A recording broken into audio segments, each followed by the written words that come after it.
here's what I want to see. This is a high roof, long wheelbase eSprinter, a brand new electric van. And I want to load something in the back of it to actually show how useful an electric van can be. So I brought this over. This is our Honda Acty 4x4 K-Truck, which we think we could fit inside of the van. This is a pretty special something to load into the back, and I'll be impressed, as I think anyone would be, if you can get an entire drivable vehicle into the back of a registerable vehicle now in Colorado. So let's try it out. Oh! These are long ramps.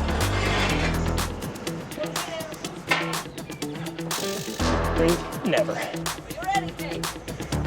Ready as I'll ever be. Am I on the ramps? No, not yet. Okay, now you've touched it. Hold on. I need to fold your mirrors. Oh, yeah. Highly technical.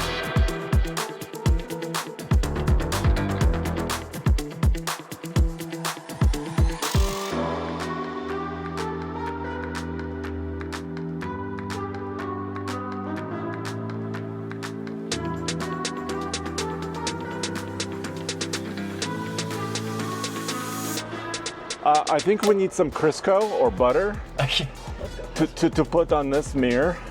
Right. It should be okay.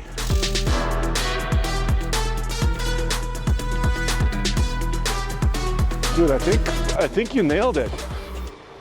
Yeah, I think we're getting there. We ready? Keep going. You're okay, that's rubber. Cool. It's okay. Andre, I'm officially driving inside of another vehicle right now. This is insane. Which is not something that I do often. No, we don't do this often. Maybe we've done it 3 times in our lifetime. Yeah, technically I have actually done this one other time. I wasn't driving because it was Alex's van. Yeah. So he was driving it. Yeah. But I am now parked inside of a van. So if you're in a big city and the parking costs a lot, and you have one of these eSprinters, yeah, you could just park your little truck inside of a van. And then you could even put like a little mini bike in the bed of the truck, and it's a regular old Russian doll of a vehicle garage. You know, your vehicle could be a garage for another vehicle. Yes, I like the Russian doll analogy, the matryoshka, really. But how are you going to get out? I think I'm gonna have to duke out of here. No. What if can you roll forward just a hair? Sure. Roll forward just a few more inches. A little more. Hold up. Oh. Almost. Wait. Almost, but not quite. You have another couple of inches forward. Oh, look at this. Come on. Manual. Come on, go. Stop. Wow. Wow. That's the best thing that's happened to me all day. It's only 10:21 a.m. Yes. You have to show them the rear tires, dude. Mary, can you please show that? Yeah. There's not a lot of room to either side to go, huh? So like you said, you could put motorcycles in here or whatever else. You have it right here. Yeah, exactly. If you had like a little Power Wheels or something in the back of there, it would be a true Russian doll. You bring the Russian, and this brings the the rest. The rest. We have a Japanese truck inside of a German van. With a Russian driver. In America. Beautiful. All right, now the question is, Kase, can we drive like this? I think you can. Because you could put any amount of weight into any vehicle, but Yeah. Can you actually drive?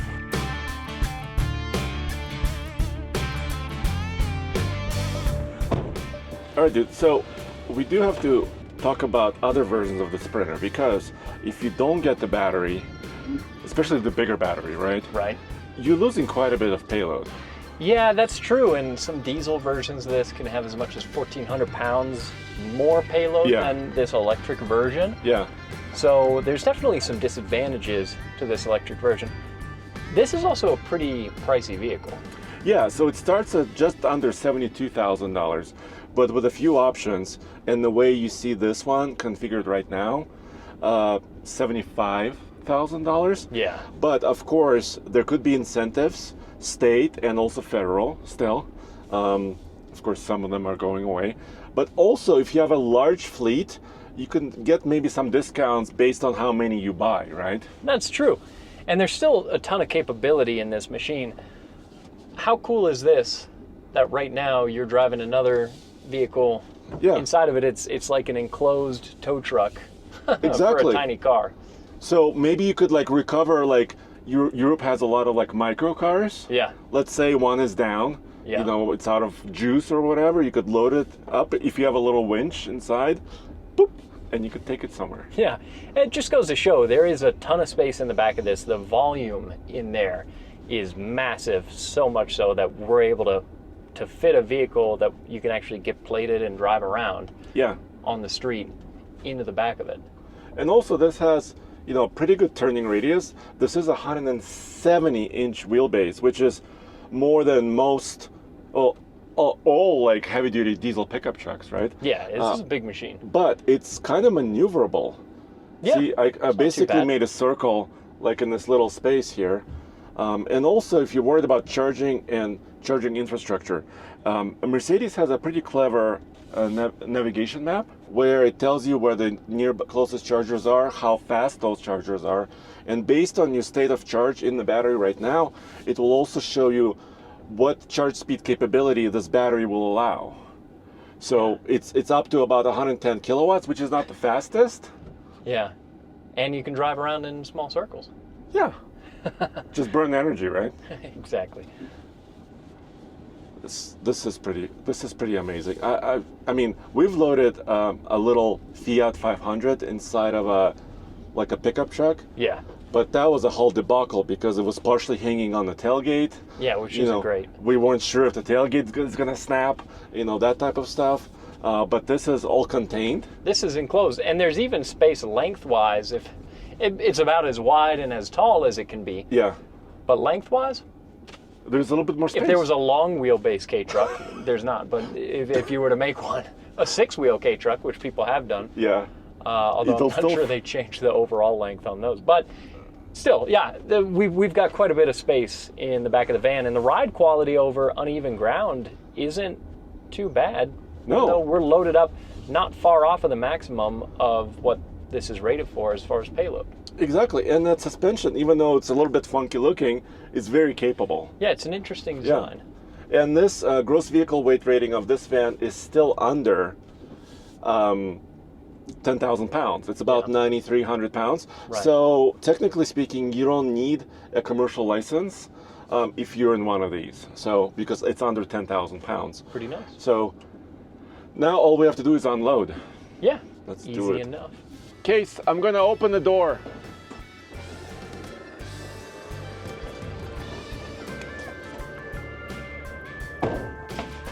Thank goodness we have these long ramps, Kase. Yeah, they are nice. It's just the small wheels of the K truck get a little buried in the gaps between the crossbars. Yeah. The K-Trucks needs a slightly larger tire, I would say. You think like 35? No. Like 28s. Like if it had 28s, that would be amazing. It'd be pretty good. Well, what do you think? Can we back her out?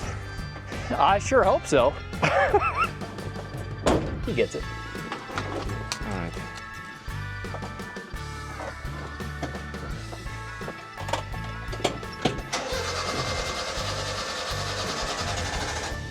Oh. Mary was really concerned there for a second. She's like, oh no, what am I gonna do when I'm daily driving the K truck if it doesn't run?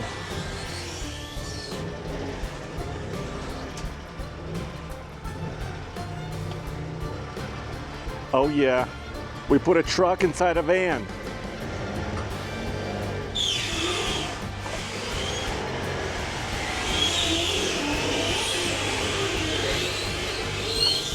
Kase is driving magically. Now, Andre. Watch your mirror.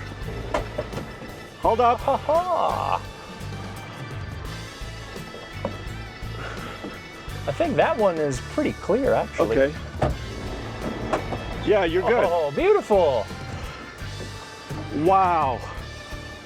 Just This is just big enough.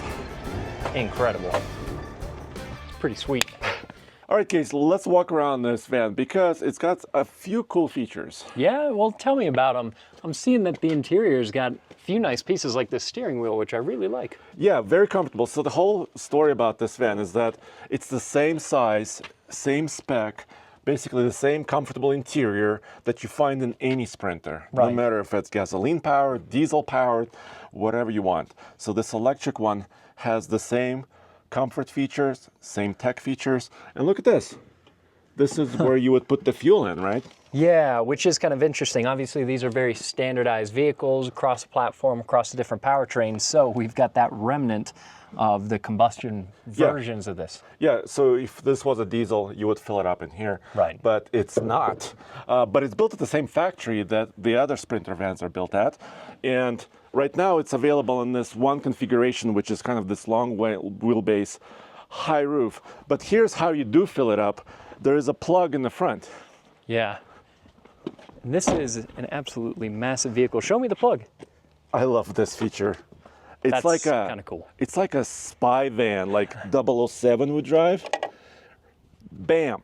Yeah, so pretty neat placement for the charger. And that hopefully means that you could pull up to a charger on either side Yeah. and be able to fill up. And then is it just that simple to close it up. The other striking thing about this van is just the sheer size of it, Andre. It's humongous. When we had the door open here, look at this. The door is about as tall, like about as tall as I am. Yeah, pretty much. Pretty much. It's pretty humongous. So it's a rear-wheel drive, which is Right. for a cargo van very important because for traction, right? You want, the drive axle to have as much weight as possible in Yeah. theory, so you could put the traction to the ground.